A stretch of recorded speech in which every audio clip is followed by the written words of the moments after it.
नमस्कार। आपका अखबार के YouTube चैनल पर आपका स्वागत है। मैं हूं प्रदीप सिंह।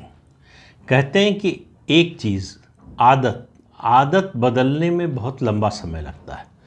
आदत अगर पड़ जाए, किसी चीज़ की हो, व्यक्ति की हो, किसी सामान की हो, तो जल्दी बदलती नहीं है। उसको बदलने में लंबा समय लगता है। और आदत भारतीय राजनीति को पड़ गई है पिछले 75 साल से गैर कांग्रेसवाद की राजनीति की। अब आप देखिए, इस समय अगर आप देखेंगे राजनीतिक परिस्थिति, तो आपको लगेगा कि ये गंगा उल्टी क्यों बह रही है। इस समय भारतीय जनता पार्टी सबसे बड़ी पार्टी के रूप में देश में मौजूद है। 11 राज्यों में उसकी सरकार है, केंद्र में सरकार है, लगातार दूसरी बार पूर्ण बहुमत से जीत कर आई है। 2014 की तुलना में 2019 में ज़्यादा सीटें लेकर आई है। 200 ऐसी लोकसभा सीटें हैं 2019 में जो बीजेपी की जीत वाली, जिसमें वो 50% से ज़्यादा वोट लेकर आई है। इससे आप भारतीय जनता पार्टी की ताकत का अंदाज़ा लगा सकते हैं। तो ऐसे में भारतीय राजनीति को किस दिशा में जाना चाहिए? अगर विपक्षी गठबंधन होना है, अगर विपक्ष को जो है मजबूत होना है, तो गैर भाजपावाद की राजनीति से हो सकता है। भाजपा के विरोध में आप याद कीजिए, लेट 60s, 70s, 80s और उसके बाद का सारा दौर जो है, जो आप लोगों में से बहुत से लोगों ने खुद देखा होगा, लगातार गैर कांग्रेसवाद की राजनीति भारतीय विपक्ष करता रहा है। कभी सफल कभी असफल होता रहा है। उसके सफलता या असफलता के आधार पर यह तय नहीं हुआ कि अब गैर कांग्रेसवाद की राजनीति चलेगी या नहीं चलेगी, चलती रही। तो एक स्वभाव बन गया, गैर कांग्रेसवाद विपक्ष की पहचान बन गया। इस देश में जो भी विपक्षी दल हैं, उनमें से ज़्यादातर, अधिकांश की जो है पहचान थी कि वो कांग्रेस विरोधी हैं। अगर आप कांग्रेस विरोधी हैं तो आपको कहने की ज़रूरत नहीं है कि आप विपक्षी हैं, और आप विपक्षी हैं तो कहने की ज़रूरत नहीं कि आप कांग्रेस विरोधी हैं।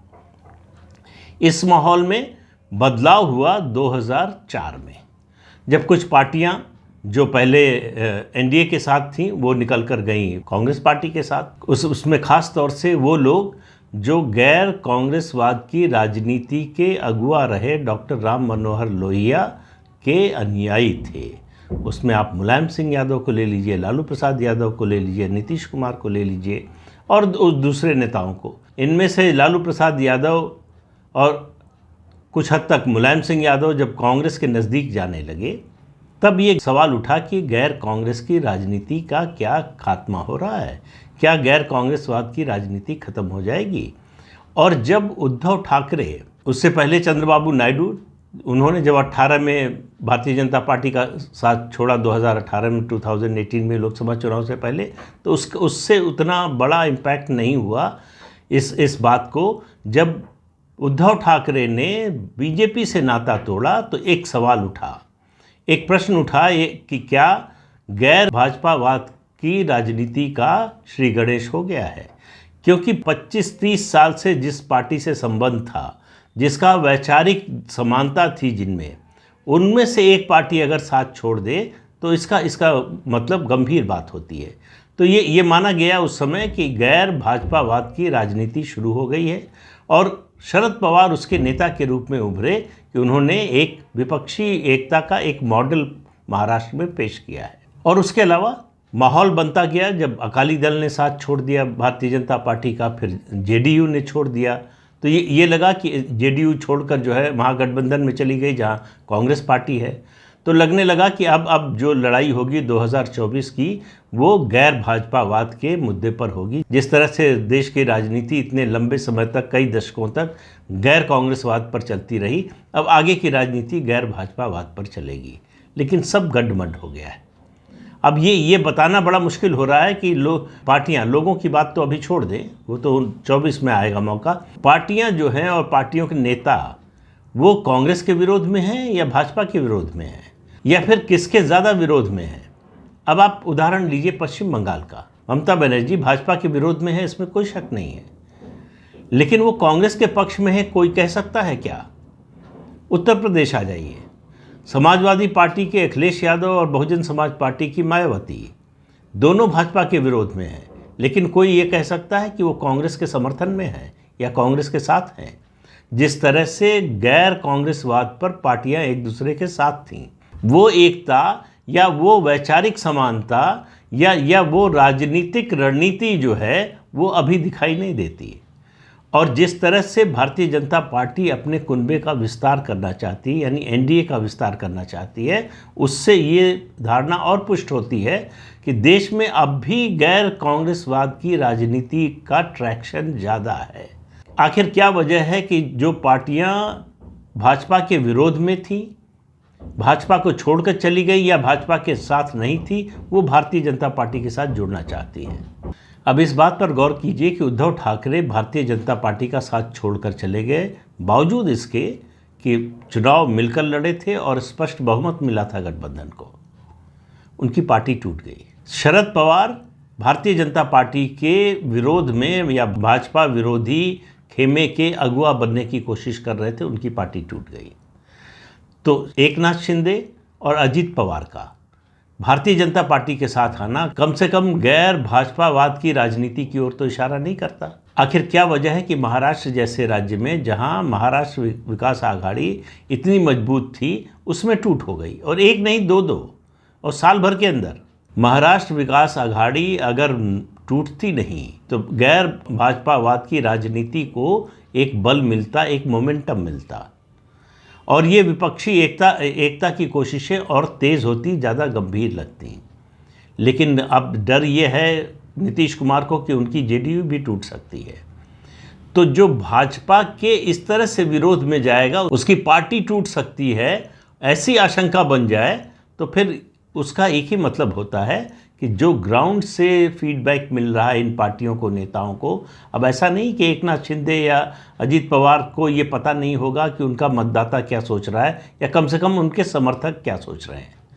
तो उनके समर्थकों का फीडबैक लेने के बाद ही उन्होंने ये कदम उठाया होगा, नहीं तो ये तो आत्महत्या जैसा हो जाएगा। हालांकि वो तो तय होगा चुनाव के बाद, चुनाव के नतीजे आएंगे तभी पता चलेगा। इतना तो है कि उनको समझ में आ रहा है कि हवा किस ओर बह रही है। अब हवा का रुख अचानक बदल जाए वो अलग बात है, लेकिन अभी हवा का रुख जो है वो भारतीय जनता पार्टी की ओर है। और एनडीए में जिस तरह से उसका कुनबा बढ़ने की बात हो रही है, अब आप देखिए, आंध्र प्रदेश के बारे में मैंने एक वीडियो भी बनाया था, उसमें कहा था कि दोनों हाथ में लड्डू हैं। वाईआरसीपी के जगन मोहन रेड्डी भी आना चाहते हैं बीजेपी के साथ, और चंद्रबाबू नायडू तो बेचैन है। पिछले 3 साल से लोकसभा चुनाव के नतीजे आने के बाद से लगातार चक्कर लगा रहे हैं कि किसी तरह बीजेपी अलायंस के लिए हाँ कर दे। उत्तर प्रदेश में ओम प्रकाश राजभर 2022 का चुनाव विधानसभा का साथ में लड़े अखिलेश यादव के, अब वो उनका बीजेपी के साथ आना लगभग तय है। इसके अलावा जीतन राम मांझी जो महागठबंधन में थे, निकलकर घोषणा करके आ गए कि वो एनडीए में शामिल हो रहे हैं। मुकेश सहनी जो उधर थे वो आ रहे हैं। उपेंद्र कुशवाहा पहले आ चुके हैं। तो इस तरह से जो पार्टियां भाजपा विरोधी कैंप में चली भी गई थी, उनके भी लौटने का सिलसिला शुरू हो गया है, और नई पार्टियों के आने का सिलसिला शुरू हो गया है। लौटने वालों में अकाली दल की भी बात हो रही है, हालांकि वहाँ कोई फैसला हुआ नहीं है। बड़ा मुश्किल फैसला है वहाँ, बीजेपी के लिए भी, अकाली दल के लिए भी। बीजेपी की पार्टी का जो कोर है वो इस पक्ष में नहीं है कि अकाली दल से समझौता हो। उनका कहना है कि जब किसान आंदोलन के दौरान गाँव में हमको पीटा जा रहा था, मारा जा रहा था, तब हम खड़े थे, तब ये लोग कहाँ थे, तब अकाली दल हमारे खिलाफ खड़ा था, अब अकाली दल का साथ क्यों दें। उसके अलावा जो बाहर से आए हैं उनको लेकर भी रिजेंटमेंट है। इसीलिए सुनील जाखड़ को प्रदेश अध्यक्ष बनाया गया है कि तालमेल जो है वो स्मूथ हो सके। हालांकि कांग्रेस में रहते हुए वो अकाली दल के विरोधी थे, वो अलग बात है, लेकिन अब भारतीय जनता पार्टी के लिए काम कर रहे हैं। तो उधर अकाली दल में भी जो है इस बात की आशंका है कि बीजेपी के साथ फिर क्यों जाएं, और ख़ास तौर से यूसीसी के मामले पर जो है अकाली दल का स्टैंड बीजेपी से अलग है। तो ये समस्याएं हैं, लेकिन इसके बावजूद आने की बात हो रही है, मैं इसकी बात कर रहा हूँ। वो विपक्षी खेमे में जाने की बात नहीं कर रहे हैं। उत्तर प्रदेश में जयंत चौधरी 23 जून की पटना की बैठक में गए ही नहीं, और ऐसी चर्चा है, बड़ी गर्म चर्चा है कि उनकी भारतीय जनता पार्टी के नेतृत्व से बातचीत चल रही है।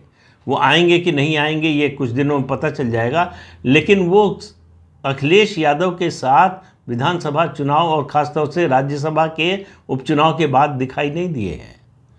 न उन्होंने अखिलेश यादव के बारे में कोई बयान दिया है।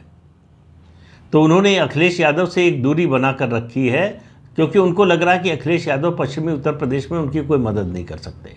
तो कई कई कारण हैं। एक, स्वभाव, गैर कांग्रेसवाद की राजनीति करने का स्वभाव। दूसरा, गैर कांग्रेस की राजनीति करके ही इनमें से बहुत सी पार्टियों ने अपनी जगह बनाई है, अपना जनाधार बनाया है। तीसरी बात यह है कि उनको लग रहा है कि गैर कांग्रेसवाद के मुद्दे पर ही वो आगे बढ़ सकते हैं।